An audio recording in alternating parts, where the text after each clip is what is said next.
நான்லாம் ஓட்டுக்கு நோட்டு கொடுத்துலாம் நான் ஓட்டு கேட்கல, நான் கரன்சியை நம்பல.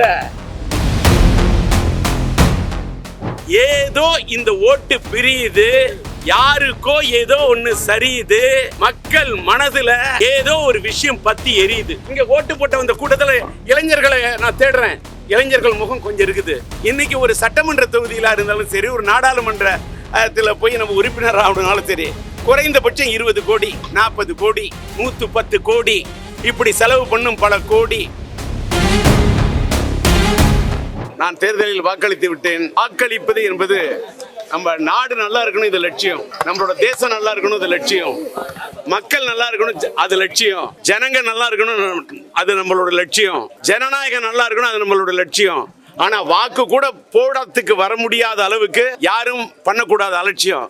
ஏன்னு கேட்டாக்கா, இன்றைக்கு வாக்களிப்பது என்பது ஒரு புதிய தலைமுறை, இளைய தலைமுறை. அவர்களுக்கு நான் சொல்ல விரும்புவது, நீங்க எத்தனை வேலை இருந்தாலும் சரி, தாயின் மணிக்கொடி பாரீர் என்பது சொல்வதை போல, நீங்க கொஞ்சம் ஒரு மணி துளை, 1 மணி நேரம், ஒரு அரை மணி நேரம் நீங்க ஸ்பெண்ட் பண்ணி நீங்க வாக்களிக்க வேண்டாம். இப்ப நான் வந்தேன், கியூல நின்று தான் ஓட்டு போட்டேன். மக்களோட மக்களா நின்று ஓட்டு போட்டேன். இங்க கேட்டாக்கா கேள்வி கேட்டேன். சீனியர் சிட்டிசனுக்கு தனி ரூல்னாங்க.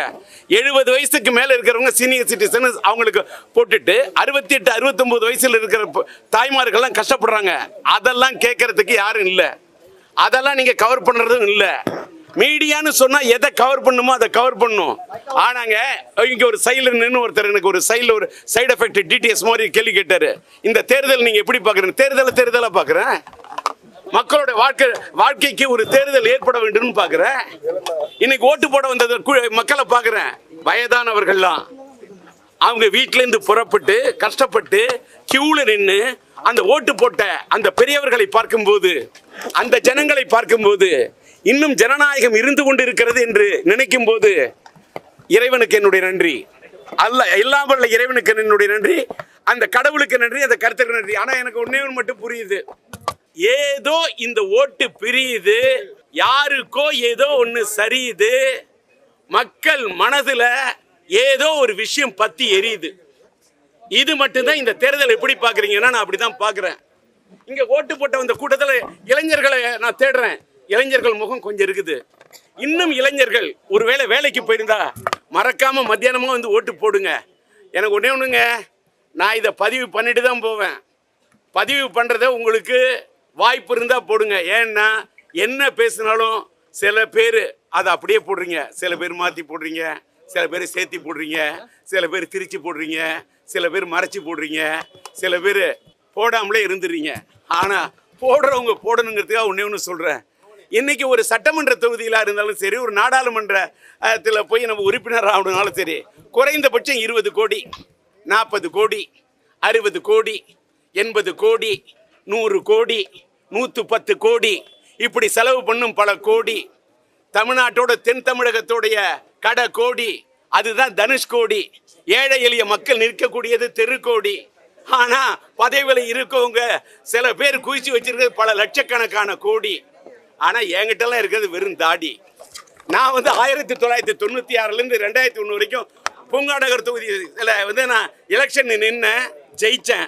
எல்லாம் உள்ள இறைவன் இருக்காரு மேல. அல்லேலூயா, பிரைஸ் தி லார்ட், அல்லாஹு அக்பர், ஆதி பராசக்தி, ஆஞ்சநேயா, அந்த ஆண்டவன் எல்லாம் சொல்றேன். நான்லாம் ஓட்டுக்கு நோட்டு கொடுத்துலாம் நான் ஓட்டு கேட்கல, நான் கரன்சியை நம்பல, மக்களோட கரத்தை நம்பி நின்ன. இப்ப கூட சில பேர் கரன்சியை தான் நம்புறாங்க, ஓட்டு போடக்கூடிய மக்களோட கரத்தை நம்பல. ஆனால் நான்லாம் பூங்காநகர் தொகுதியில் நின்னப்ப மக்கள்கிட்ட போட எனக்கு போடுங்க ஓட்டு அப்படின்னு பாடி கேட்டேன் பாட்டு. ஏறின பல வீட்டோட கேட்டு ஓட்டு கேட்டு போனேன், கேட்டது ஓட்டு. ஆனா நான் ஓட்டுக்கு போடுறதுக்கு மக்களுக்கு கொடுக்கல நோட்டு. இதுதான் சத்தியம், இதுதான் தர்மம். அதனால இந்த தேர்தல்ல எந்த மக்கள் காசு வாங்காம நோட்டு வாங்காம ஓட்டு போடுவோன்னு போடுறது யாரா இருந்தாலும் சரி, அவங்க ஒரு சுயேட்சை சின்னத்துக்கு போட்டா கூட சரி, அந்த ஜனங்கள் அந்த மக்கள்லாம் அவங்க தான் உண்மையிலே ஜனநாயகத்தோட உண்மையான தீர்ப்பை எழுத வந்திருக்கக்கூடிய தெய்வங்கள். அந்த மக்களுக்கு அந்த மகேசன் தீர்ப்பை கொடுக்க வேண்டும் என்று வந்த மக்களுக்கு என்னுடைய மனமார்ந்த நன்றி, லட்சியம் கலந்த நன்றி.